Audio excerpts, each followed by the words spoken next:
Okay, we're going to talk now about WandaVision, the series finale after this.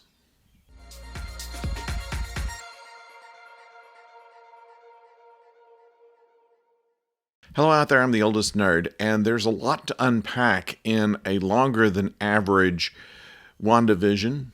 Most of these programs are about a half hour, 24 minutes or so, plus the credits. And if you take out the credits on this one, it's about 40 minutes. Add in 2 post-credit scenes, and it comes to nearly an hour. So we have a longer episode, but there was a lot to wrap up here. First of all, let's mention that last time we had the situation where we find out the true identity of Agnes, who is Agatha Harkness, and she has found the hex by noting the amount of power, magical power that was coming from it, and she went in to investigate and then posed as one of the townspeople. This is given away a little bit in one of the early episodes when she asked Wanda if she can do a retake. It's kind of a knowingness of being in a sitcom, something that the rest of the townspeople did not know. We know in the last episode that Agatha confronts Wanda and has both of the boys held by ropes of magic that are restraining them, and they're about to have it with each other in the middle of the street.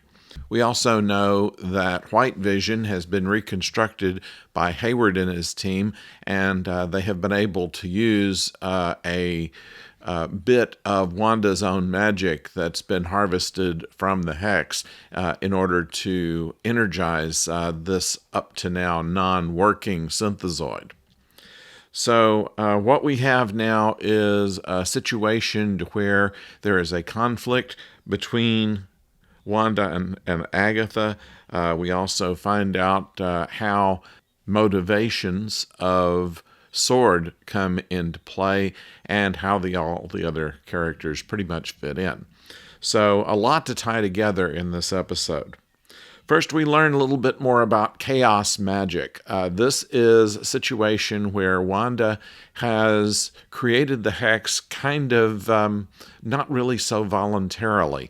It is because of her grief of having lost everything, and upon coming to the bare foundation of a destroyed house that was supposed to be where she and Vision shared their life together, that in a burst of involuntary magic, shall we say, she creates the hex. It goes along with the whole sitcom idea, because that's how she was raised in her home country while there were wars and things going on the outside. On the inside, they had the comfort of watching American sitcoms on video and such as this. So with this as a background, it explains why WandaVision came into being and why it broadcasts. It is as many family sitcoms have been over the ages, it's kind of an idealized way of looking at family and life where everything is solved in about 30 minutes. So she is drawn to this in order to deal with her grief. This is pretty much how many of our correspondents here have said that this has to be the way that it is, that Wanda is the beginning and the end of this, because this is all an expression of her grief from her point of view, even to the point of where Agatha is revealed. They give her kind of a Monster Mash mashup of theme song to introduce her into the story. This is all kind of Wanda's point of view. We know that Wanda is a mutant and that magic comes to her naturally, although the term mutant is not used, and any ties with the X-Men, which we might have suspected earlier, did not really happen. So the Marvel Cinematic Universe so far does not include the X-Men, although that's bound to happen sometime along the way, but it has not happened yet. So we find out something about the people of Westview, where Wanda believes that all of the people that are playing along in her sitcom are actually happy and at peace. They are actually tormented. When they sleep, they have Wanda's nightmares. When their children aren't included in the story, they're locked in a room somewhere, and the parents don't see them. They don't interact in any normal kind of way except through the construct Wanda has created, and she doesn't realize what torture she's put these people to. It's been suggested as Vision has cut the ties of the spell on them and let them speak, and you find that they're in pain, they're miserable. And in a very potent scene, we see Emma Caulfield, who plays Dottie in the story, reveal herself. Now, this is caused by Agatha showing Wanda that she is not really the hero of this story, that she is actually oppressing these people, and as she says, she cuts the strings to the meat puppets that Wanda has been manipulating. And Dottie, who has been clued in earlier episodes as being the person that is has something to do with everything that goes on in Westview, was actually just a diversion. And in fact, even putting Emma Caulfield in the role of Dottie here was a conscious effort by the producers to make us think that because in a previous role on Buffy the Vampire Slayer, she was Anya, who is a revenge demon, that she's something more than just one of the townspeople. And in fact, she reveals herself as just being one of the townspeople, her name being Sarah Proctor, who interestingly was one of the actual people who were convicted of being a witch at the Salem witch trials. Not this character, but the name. But this character is just a normal townsperson, and the fact that it's played by as big a star as Emma Caulfield seems odd, just be practically an extra in the show. But they put her in there for that very reason, to distract us.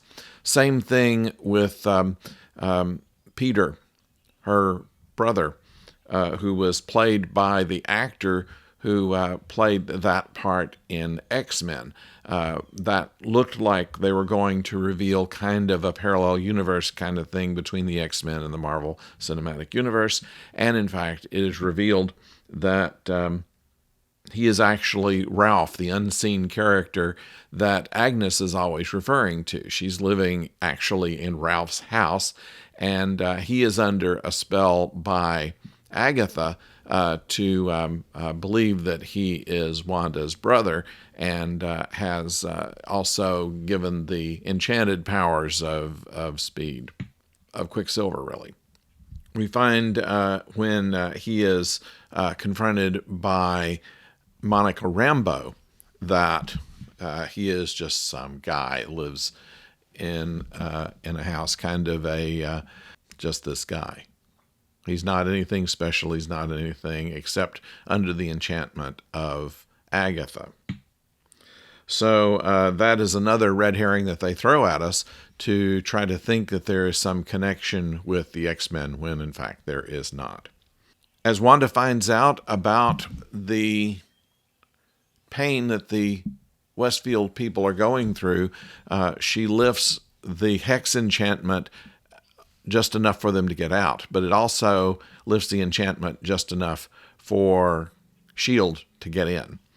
And S.H.I.E.L.D. comes in with their whole plan. Now, they've already handcuffed Jimmy Woo, who claims that the FBI is on its way, but they ignore him and move along with what they're going to do, handcuff him and send him off into a hay barn or something. And in a clever little scene where he uses his magic trick to get himself out of his handcuffs, he says, "Flourish." Anyway, at that point, he was able to pick up an errant cell phone and is calling the FBI now to have them come in. And basically, he is reported Hayward as a person who has gone rogue with Sword. There is also the big fight. It's mostly flying around, throwing magic power balls at each other. And it looks very dicey for a time because Agatha is absorbing the energy the same way that she did from the witches in Salem. And so this is a situation to where we think that maybe Wanda is going to be on the losing side of this. We really don't know how it's going to come out. At the same time, White Vision enters as the Sword people do, and Vision, after consulting with Wanda, says, is this worth fighting for? Wanda says it is, and Vision says, well, let's fight. And goes after White Vision, and after your usual superhero kind of battle, they stop and consider a philosophical idea, a thought experiment, if you will. And it is something that's known in philosophy. It is the ship of Theseus.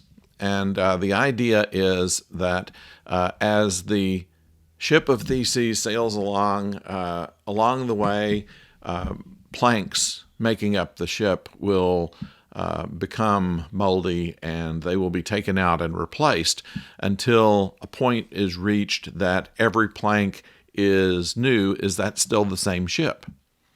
And conversely, if you were to take all the planks that you took out of that ship and reassemble it into another ship, is that also the ship of Theseus?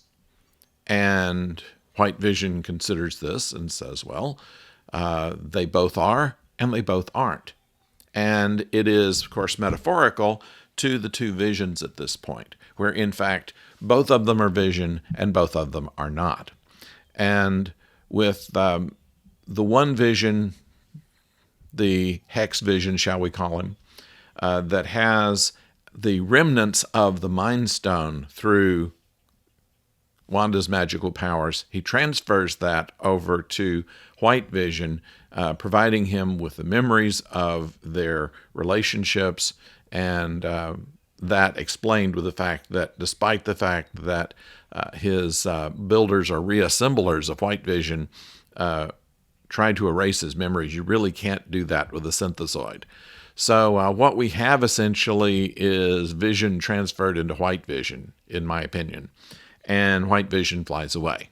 We have a situation that the Hex is fading away and the people of Westview are leaving, and S.H.I.E.L.D. is coming in.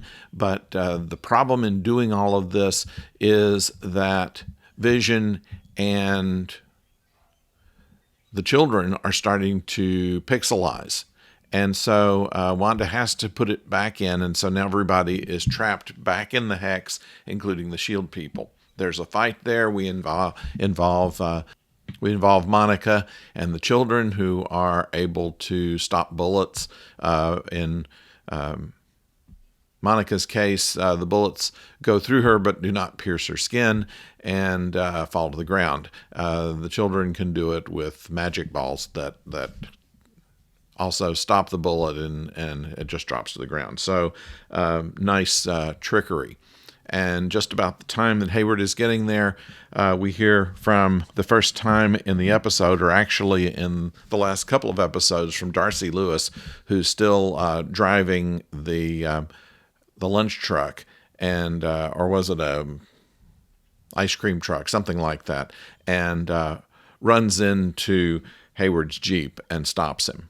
This is time for the FBI to eventually get there.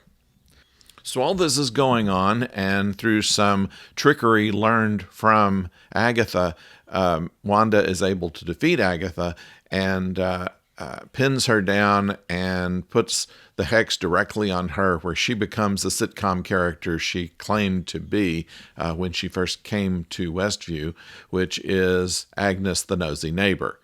We don't know if she's going to go and live back with Ralph. Who cares? She is begging Wanda not to do this, that it's a cruel thing to do, and in fact it is. I don't think that it's a mind wipe as such, but it is this trapping within the character that happened with all of the people in Westview. So Agatha knows who she is down deep, but can't express it on the surface anymore. And so it's the okie dokie kind of dialogue that she had as her character.